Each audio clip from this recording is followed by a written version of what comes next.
பாண்டிய மன்னர்கள், புதுக்கோட்டை மன்னர்கள் 1800 வருஷங்கள் ஆகுது. அப்போ மகிழமர காடுகள், தலவிருட்ச மரம் மகிழம்பு மரம். இந்த கோயிலோட சிறப்பு வரலாறு, இந்திரன் சபையில 3 கோடி தேவர்கள் இருக்காங்க. தேவலோகத்துல இந்திரன் சபையில 3 கோடி தேவர்களும் சபை நடக்குது. அந்த சபைக்கு அந்த காமதேனு தாமதமா போனதுனால சபை கூட்டம் நடக்குது. அந்த கூட்டத்துக்கு அந்த காமதேனு தாமதமா போனதுனால தேவேந்திரனுடைய சாபங்கள் பெற்று பூலோகத்துக்கு காட்டு பசுவாங்கிறார். அந்த காமதேவனுடைய சக்தியெல்லாம் இழந்துட்டா, நம்மளுக்கு சக்தி இழந்துட்டா ஒன்றும் பண்ண முடியாது, நடக்க முடியாது.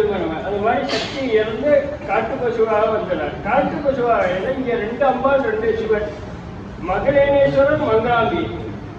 அது மகேந்திர பல்லவர் காலத்துக்கு முன்னாலே ஏற்பட்டதா மகளேனேஸ்வரரும் மங்களாம்பி. இந்த மகளேனேஸ்வரருக்கு பிரதோஷ காலங்கள் நடக்கும், குடவரைக்கு நடக்காது. அதோட அம்பாள் மங்களாம்பி. அப்போ இந்திரன் சந்திர சாபங்கள் பெற்று வந்தது. கபில ரிஷி மகா ரிஷி மகளமர காட்டுல தவம் புரிஞ்சுக்கிட்டு இருக்காரு. அப்போ இது கூட மகளமர காடுகள், பாறைகள், சுற்றுகள் தான். அந்த தவத்தை கடைசி இந்த காமதேவி காட்டு பசி கேட்கிறா, இந்திரன் சபையில 3 கோடி தேவர்கள் இருக்காங்க, இந்த தேவலோக சபைக்கு நான் தாமதமா போனதுனால சாபங்கள் பெற்று பூலோகத்துக்கு வந்துட்டு என்ன பரிகாரம் இருந்தா இந்திரன் சபைக்கு செல்லலாம். நீ காசியிலேருந்து தீர்த்த எடுத்து காலம் தவறாம சிவபெருமானுக்கு நீ அபிஷேகம் பண்ண, உனக்கு விரைவில் மோட்சம் கிடைக்கணும். கபில ரிஷி மகா ரிஷின்னு சொல்றார். காசியிலேருந்து தீர்த்த எடுத்து மேல சொன்னேன், ஜலத்தை கலந்து வச்சுட்டு அந்த சிவபெருமானுக்கு காலம் தவறாம அபிஷேகம் பண்ணிக்கிட்டு இருக்கார். சிவன் எப்பவுமே பக்தியை சோதனை பண்ணி தான் அப்புறம் நல்லது செய்வார்.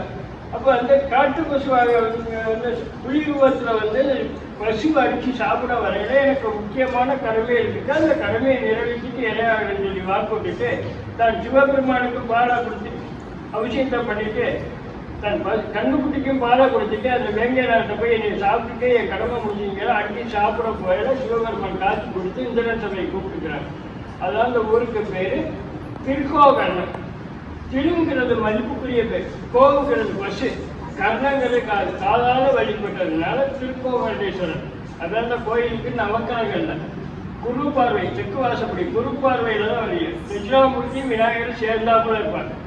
தெற்கு வாசப்படி தான் இந்த கோயிலுக்கு எந்த தடைகளாக இருந்தாலும் நீங்க, அதான் திருக்கோகர்ணம்னு பேரு. இந்த கோயிலுக்கு வந்தாவே ஒரு திருப்புமனை, நமக்கு சாபங்கள்லாம் விலகினது மாதிரி. அரைக்காசு அம்மன் சொல்றது மன்னர் காலத்தில் நம்ம சொல்லுவோம் அம்மன் காசு, ஓட்ட காசு, நாய் காசு. அப்ப புதுக்கோட்டை மன்னருக்கு அம்மன் காசு அடிக்கிற உரிமை இருந்தது. அந்த காசோட மதிப்பு அரையணங்கிறதுனால அரைக்காசு அம்மன் காணாம போனது, கெட்டு போனது, தொலைஞ்சு போனது, தடப்பட்ட காரியங்கள் விளக்கக்கூடிய தன்மை உள்ளது பிரகதாம்பாள் என்ற அரைக்காசு அம்மன். இதுதான் இந்த கோயிலோட வரலாற்று சிறப்பு.